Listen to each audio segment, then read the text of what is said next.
Juliana, a inclusão dos pobres no sistema de crédito pode trazer efeitos positivos para a economia como um todo? Podem trazer efeitos positivos, mas acho que a gente tem que ter muito claro que não é só isso que faz a gente ter o efeito positivo, né?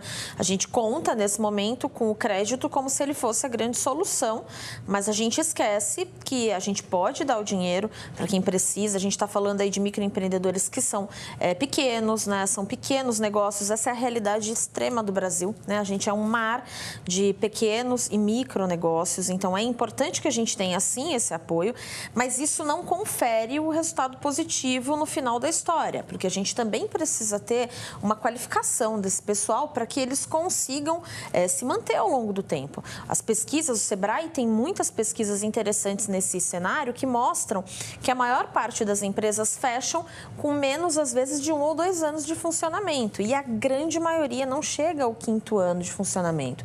Então, só dar o crédito não adianta. É um começo, é um empurrão, é importante, mas a gente também precisa ter meios de qualificar esse empreendedor para que ele consiga ir além. Isso faz um impacto bem maior em toda a sociedade, inclusive nos que têm menos renda. Só para finalizar, a ideia de colocar o Tesouro como fiador dos contratos foi uma ideia acertada? É o único jeito que você consegue, nesse cenário atual, fazer com que esse crédito chegue mais barato nessa ponta que não consegue pegar o dinheiro.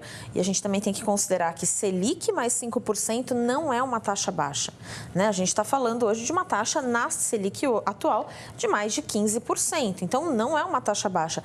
Muita gente não vai conseguir pagar isso, né? Então, ainda que o custo seja mais baixo que o mercado, ele não é acessível a todos.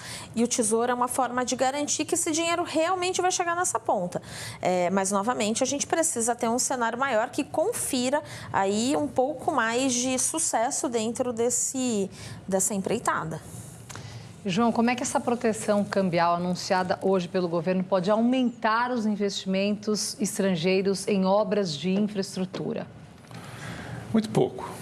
Eu diria para você que isso é uma influência, é muito mais um conto da carochinha do que efetivamente uma coisa que acontece nesse mercado. Digo eu, que sou do mercado, já fiz trocentos investimentos grandes de infraestrutura e grande parte deles com muita importação de equipamento, certo? E a questão cambial nunca foi um problema para isso, porque normalmente a infraestrutura você faz investimentos de longo prazo. Né? E, por incrível que pareça, o dólar e o juro no Brasil sempre caminham, certo? Em médio e longo prazo, no mesmo preço. Então, eventualmente, se você tem um descasamento, como tinha antigamente as macro desvalorizações, etc., você atrapalhava nesse segmento. A questão de você ter hedge cambial atrapalha em outros segmentos, segmentos comerciais, importações, exportações, onde isso efetivamente tem a ver. Então, acho muito pouco. Queria só dar um pitaco na questão do microeconômico, que, como disse a Juliana, efetivamente, do microcrédito, o juro é muito alto, ele é só mais baixo que o juro comum, mas ele ainda é muito alto. E dizer o seguinte, todos os países que realizaram programas grandes de microcrédito, Índia, por exemplo, e outros, para justamente atender essa população que quer empreender e de menor poder aquisitivo, o fizeram descolando esse crédito da questão do juro que acontece no resto da economia. Você ter relação dos juros que o Banco Central define com o mercado e o microcrédito, você não vai a lugar nenhum.